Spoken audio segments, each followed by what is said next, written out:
Venezuela. Once the richest country in Latin America, now a nation teetering on the brink. For years, the world has watched as this oil-rich nation descended into a deep political and humanitarian crisis. At the center of it all is one man, Nicolas Maduro. But is his grip on power finally slipping? Is this the beginning of the end for his controversial regime?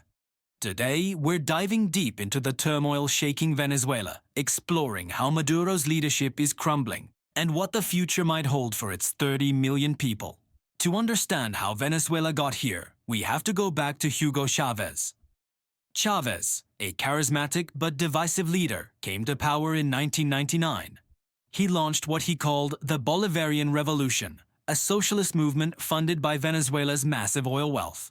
He nationalized key industries, expanded social programs, and positioned himself as a champion of the poor. For a while, with oil prices soaring, things seemed to work. Poverty rates dropped, and millions of Venezuelans saw tangible improvements in their lives. Chavez enjoyed immense popularity and was seen by many as a hero. But beneath the surface, the foundations were cracking. The economy became dangerously over-reliant on oil. When oil prices were high, the government could afford its vast spending. But there was no plan for a rainy day. Corruption became rampant, and political opposition was systematically silenced. Then, in 2013, Hugo Chavez died of cancer, anointing his vice president, Nicolas Maduro, as his successor. Maduro, a former bus driver and union leader, lacked Chavez's charisma and popular appeal. He inherited a deeply flawed system just as the perfect storm was about to hit. Shortly after Maduro took office, global oil prices collapsed. Venezuela's main source of income dried up almost overnight. The government, which had been printing money to fund its programs, went into overdrive. This led to hyperinflation, a devastating economic spiral where prices double, triple, and then multiply by thousands. Suddenly, a lifetime of savings could barely buy a loaf of bread. The currency, the bolivar, became virtually worthless. Shelves in supermarkets went bare. Basic necessities like food, medicine, and toilet paper became luxury items. The economic collapse was catastrophic. Malnutrition soared. Hospitals ran out of basic supplies, leading to a resurgence of preventable diseases. The infrastructure, once a point of pride, began to crumble. Power outages became a daily occurrence, sometimes lasting for days on end. The social fabric of the country began to tear apart. Crime rates skyrocketed, making Caracas one of the most dangerous cities in the world. Desperate for a better life, millions of Venezuelans began to flee the country, creating one of the largest refugee crises in the Western Hemisphere.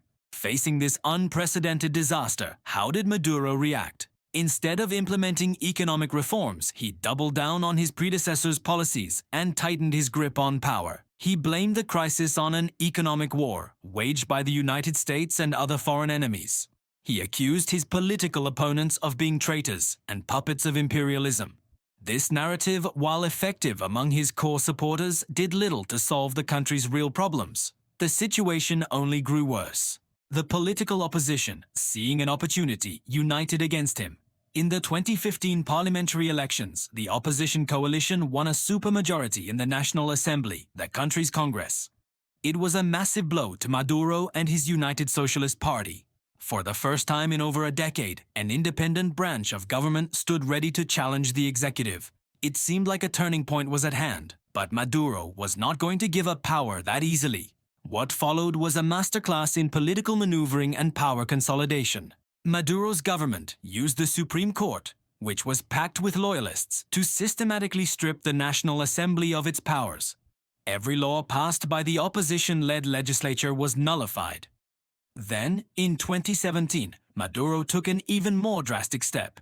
He created an entirely new legislative body, the Constituent Assembly, filled with his supporters. This new body effectively replaced the democratically elected National Assembly, giving Maduro absolute legislative power.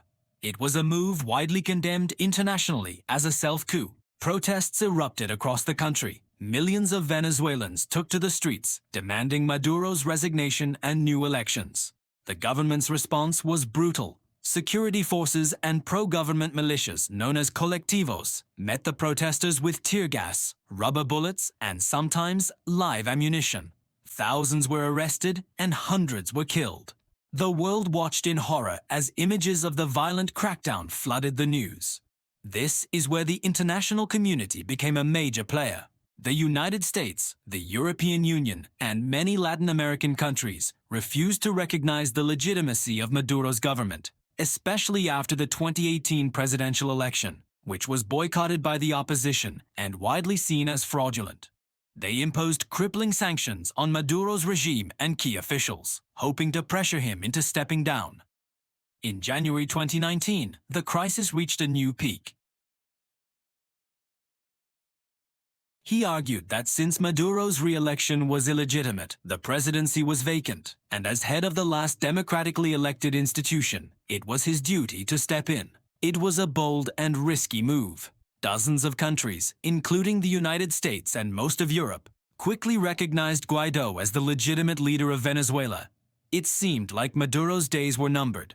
The opposition had a leader, international backing, and control over some of Venezuela's foreign assets. They called for the military, the traditional arbiter of power in Venezuela, to switch sides. They organized massive rallies and even attempted to bring humanitarian aid across the border, directly challenging Maduro's authority. But the final blow never came. Why? The single most important factor keeping Maduro in power is the loyalty of the military's top brass.